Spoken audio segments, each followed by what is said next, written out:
I've had a number of people ask me about how's my writing going, and even through my health situations that I've been dealing with, I have been writing, and I will tell you that there's been a lot of material in the last year, as far as especially having a heart condition, going through tests and trials, and just dealing with people has opened up a lot of areas to write about. It's been good. It's been a good situation where I've had so much material. I was telling a friend of mine, I literally had to just pull back and make sure that whatever is going on in my life, that I make it fictionalized, just for the fact that I won't get sued for slandering or libeling somebody by mistake. And I don't intentionally, my intent isn't to hurt people with my words. It's to basically share stories of Christ through parables.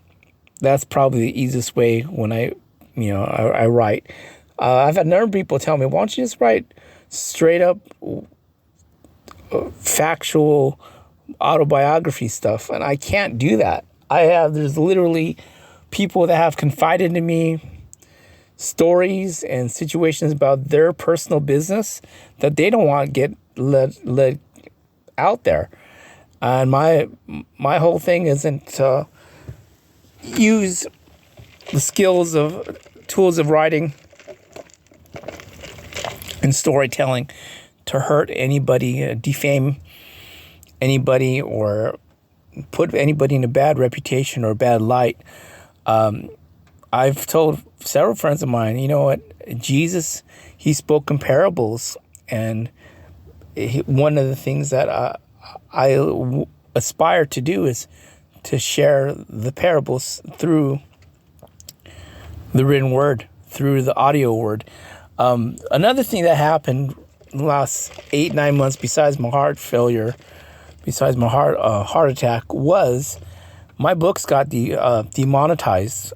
If anybody knows anything about cancel culture and anything about putting a social media account and having that taken down, my books literally got swiped off of the publishing platform because of some mistakes I'd made.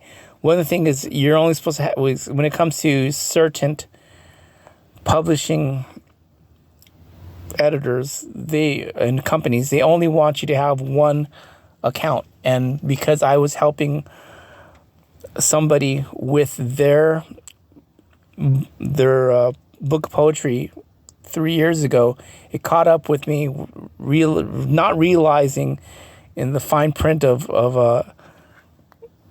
having a publishing situation, that you could only have one account.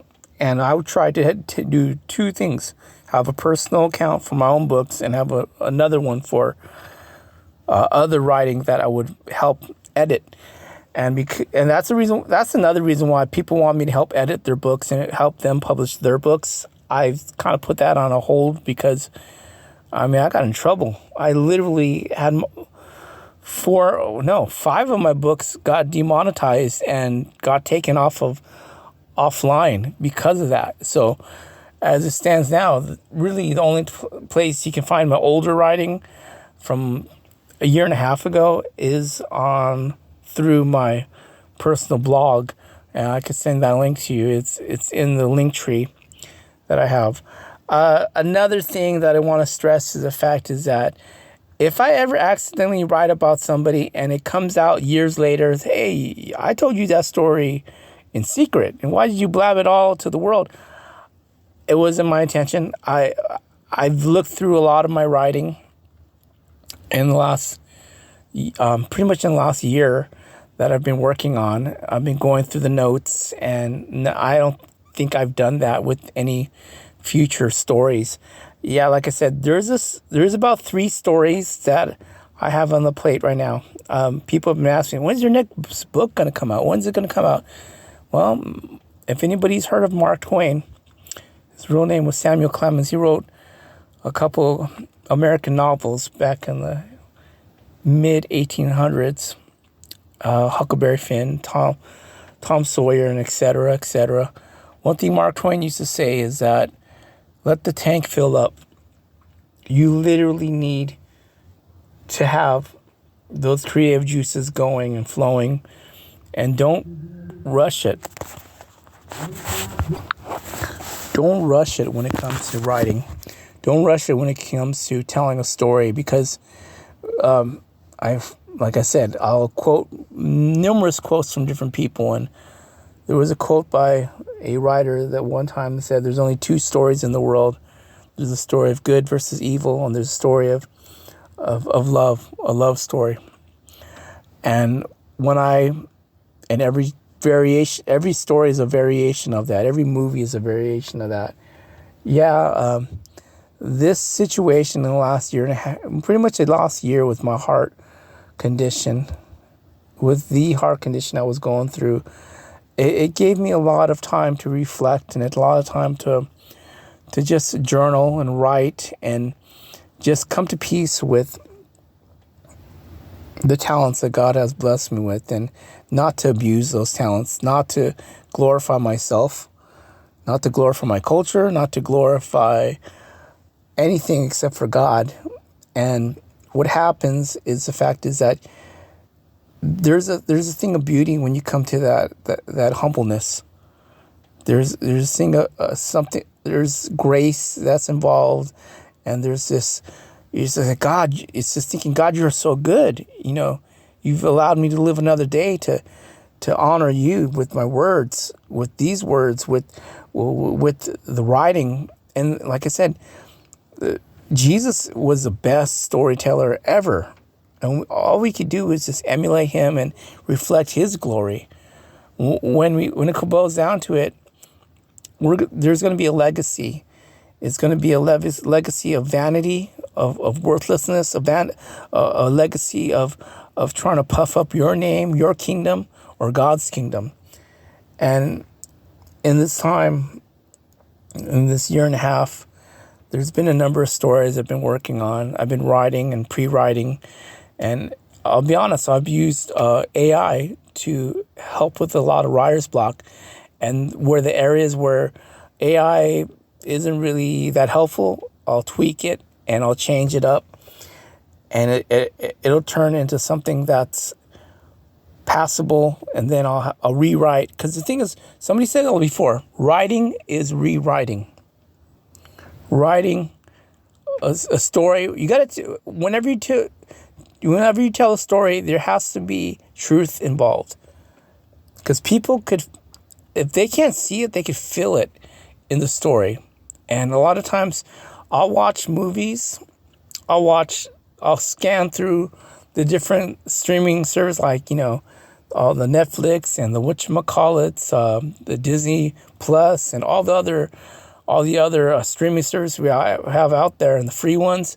And I'm thinking, wow, this movie's garbage. This is trash. And I'm thinking, you know what? Why can't a person, even if it's not a Christian movie, at least have a movie that's not full of vileness and just ugliness and filth and profanity?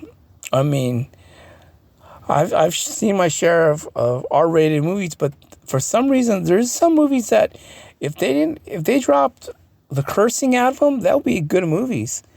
If they dropped one or two scenes out of them, it's like, wow, those would be really good stories. But I have to remember who my audience is, and if I have an audience of one, which is the Lord, it'll be worth it. And like I said, it's going to happen. The next couple short stories are rolling out. I'm not going to give a timetable, but they're going to be rolling out, and they're going to be a thing of something well placed and well meaning. And I just pray that the people that read them enjoy them. People that hear them as an audio story, maybe in the future, will get something out of it. Will motivate them. Art is about truth. Being a creative is about speaking God's glory as a Christian creative. That's what it's about. It's not about puffing our own names up, because that's what the world has already, has enough of. You guys, take care. God bless you guys. And just keep on going on. Oh, yeah.